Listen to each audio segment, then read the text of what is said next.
Hi everyone, welcome to Exile Mixes. I'd like to show you one of my workflows for mixing drums. I love drums. I'm a drummer myself. So I'm using a 22 channel Soundcraft Signature series multi-track mixer and interface. So it has USB returns for each channel, so it records and plays back several tracks all at once. Now I'm assigning the outputs from Logic Pro to a corresponding channel on the console. I started this mix a week ago, and I saved my mix recalls by taking a photo of the mixing desk and saved it onto a plugin just for this purpose. It's called Snapshot by Non-Lethal Applications. I'm opening it now and you can see the photo of the mix. Based on that, I'm going to do the mix recall now. I'm going to pull up the mix by turning up the faders. See me coming, but I get to running on the floor before you know what it's. Don't judge by my size, more than meets the eye. You'll see me pause from time to time as I check the photo and compare the settings on the board with what I had before. It is a well-known fact that analog mix recalls are never the same as the first one. But hey, it's part of the fun.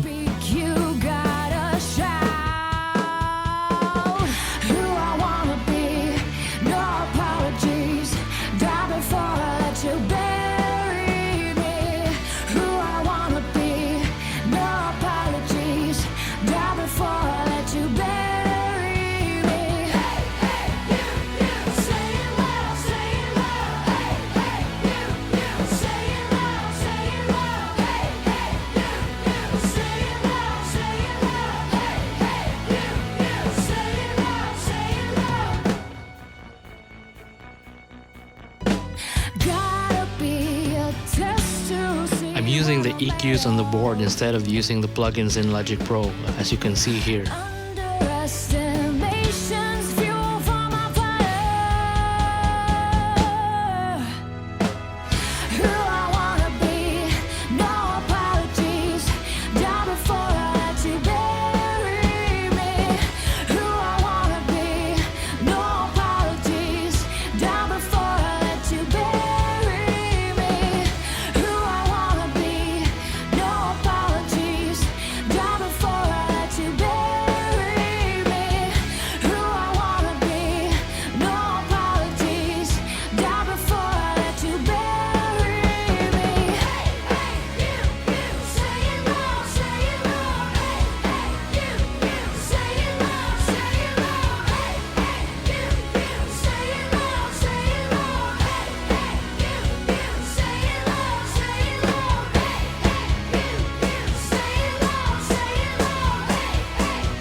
This board has a built-in Lexicon effects processor.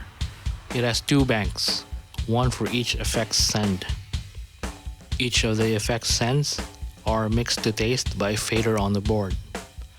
I'm using a plate reverb on FX1 and a gated reverb on FX2 to cut the reverb tail of the plate.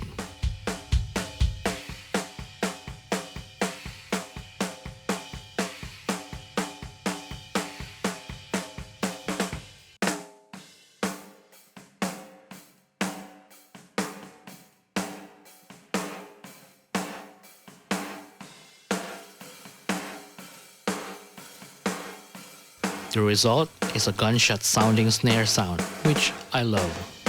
And this snare sound fits the vibe of this tune also. Now it's time to record the finished drum mix. Let's steer a track back to Logic Pro.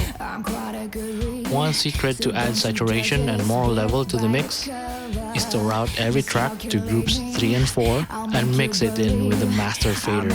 You can get louder mixes this way.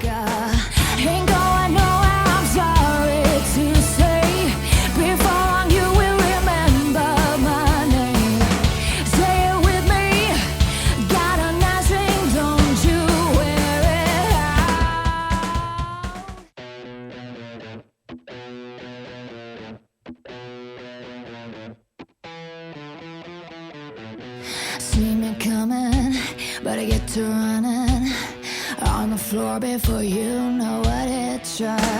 Don't judge by my size more than. Now that I have printed a 2-track drum mix, I will add a program EQ to it to add some low end and some air to it. I'm using an Acoustica Coffee plugin. It's a Pultic-like emulation of the hardware.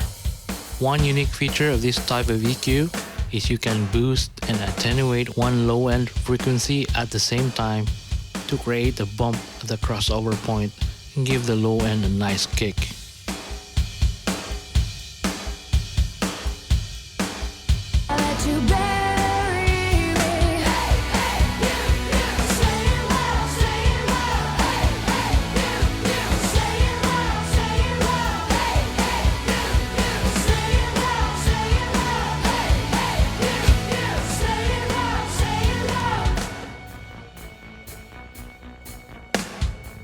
Don't pass over me.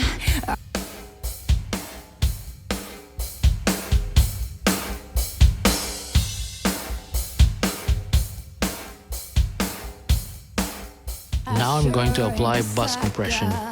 I'm using another plugin by Acoustica, it's called Seal. Here I'm going to tweak the shape of the transient by adjusting the release in a transient control knob to remove the pumping effect. I love the SSL-G comp, but this one has more controls like sidechain filters, plus high and low pass filters, and an EQ section as well. It's actually a channel strip itself.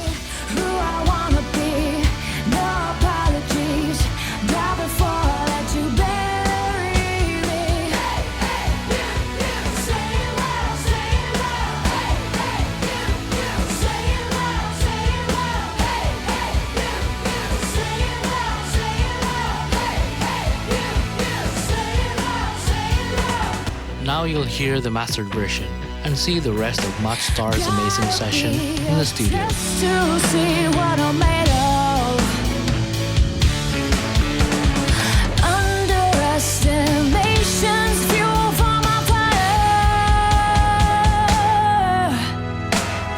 Who I wanna be, no apologies.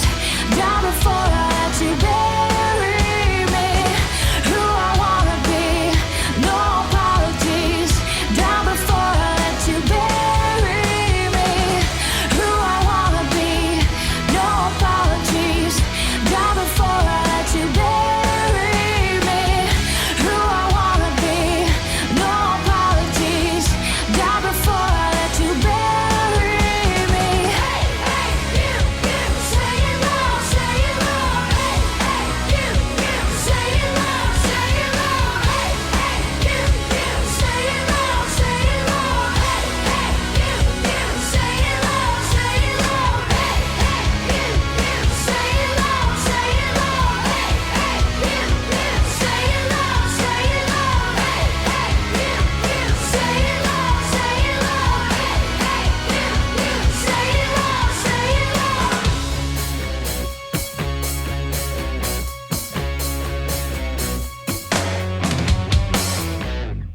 Thanks for watching. Many thanks to Warren Huart and Produce Like a Pro Academy for the multi-track drums project, and my gratitude to Matt Starr, who gave an all-out performance.